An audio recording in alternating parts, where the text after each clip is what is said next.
Түркияда жер сілкінісі әлі де жалғасып жатыр. Өкініштісі, зілзаладан опат болғандар саны сағат сайын өсіп келеді. Осындай қиын жағдайда қалған елдің президенті Эрдоғанға Тоқаев көңіл айту жедел хатын жолдады.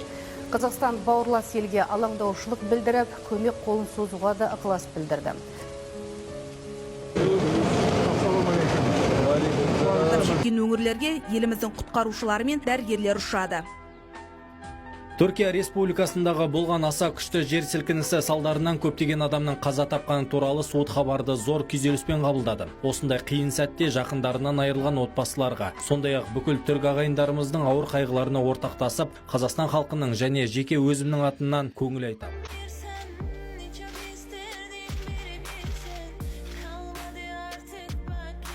Қазақ халқы, түрік халқы, бауырлас халық, сондықтан әрқашанда бірге боламыз. Бірге бұл қасіретті міндетті түрде еңсереміз.